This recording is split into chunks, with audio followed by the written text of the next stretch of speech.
which was pretty cool. And the song, you know, was a really tough sell to Nike. In fact, Mark Parker, who's the #1 guy, immediately said, "No way, that's just fucking weird." And we were like, because we had, you know, kind of cut to it, and it was it took trying many other options to finally get them back around to use the song. And in the end, the song it got on the charts again, and it got a whole new generation of listeners to appreciate it, and which was a nice thing for us and for Tice. And music, for me personally, music is a really important part of how I come up with ideas, and I prefer actually that era. There's something about 70s music that just feels, you know, I don't know if anybody agrees with me, but it just feels like they just had to make those songs. You know, there's just something about that time period where the music is like, they really didn't care if it was famous or not, and it's probably why it got famous, because it just felt, you know, it had so much soul, and it came from such a real place, and not a contrived place that was intended to try to sell a lot of records. And it wasn't, you know, because of a survey that they decided, you know what, we should have yodeling and then go to the flute solo. Wait, what were the results of the flute solo? Maybe we should hold that till the third part of the song. They just made something they truly believed in, and so they feel like a kindred spirit of ours, and it was kind of serendipitous to get to work with them. We don't hate everyone named Jones. I hope no one here tonight. Oh, sweet. Oh, wow, this is wow. Jeez, that's probably everyone's going to go. Give me that. Mess around.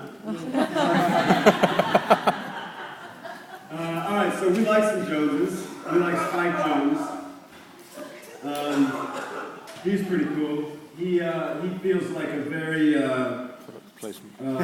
sure of his point of view on things, and he doesn't let I think the naysayers stop him from what he's doing.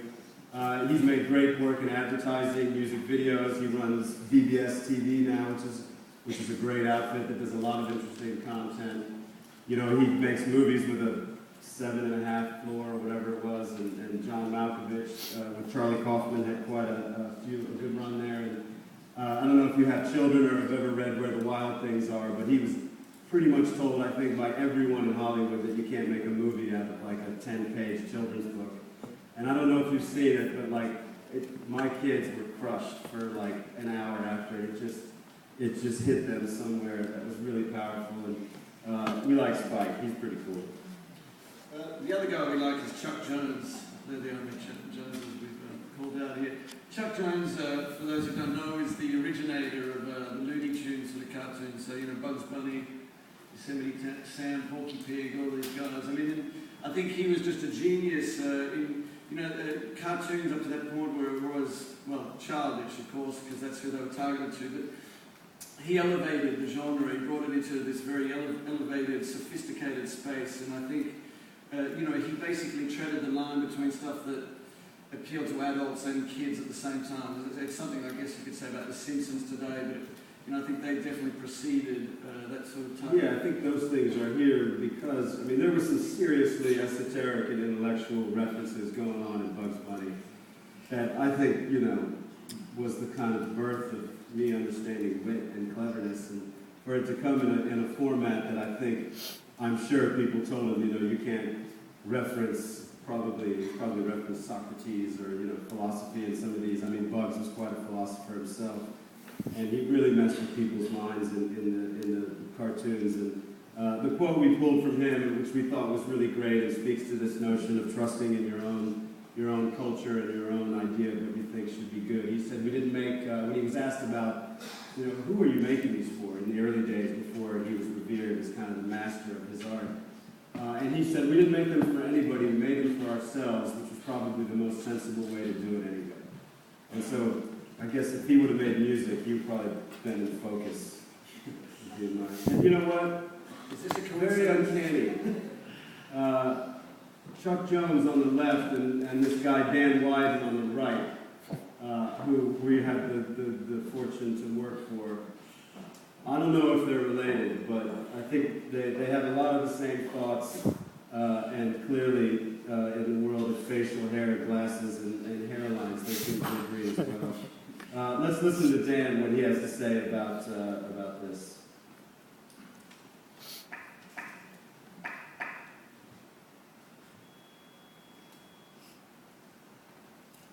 If you're going to develop a brand or create a brand from scratch or whatever,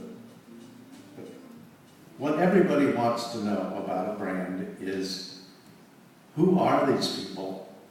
What motivates them? Why do they do the things that they do? What is their passion? What are their hatreds? Am I talking to real people? Am I having a business relationship with real people with a real voice? Or is this a manufactured thing out of some system and process? You know? I don't think we trust process. We don't trust communication that's been put together through focus groups and the rest of it. I want a human relationship. And that's what a brand is. If a brand isn't human, it's not really worth shit. There's an enormous amount of provocative thought and anticipation about what the new world is bringing in terms of all these new options to communicate with people. But quite honestly, I think the riddle of this business is pretty simple. It's been the same since people gathered around the campfire to hear a story. You know? I mean, are you a good storyteller or a bad storyteller? Make me laugh, make me cry, make me do something. And you can, whether you do it on the internet or on a balloon floating above me, I don't care. Just move me, dude. Move me, dude. That's right. So, I mean, another quote basic on this from Dan, which is something we use a lot in our presentations at work, but it really is about, you know, on this theme of discovering the power of your own voice, and especially, you know, it applies to creatives, you know, when they sort of work and they have to find their own voice. It takes a while to get to that, but for brands, most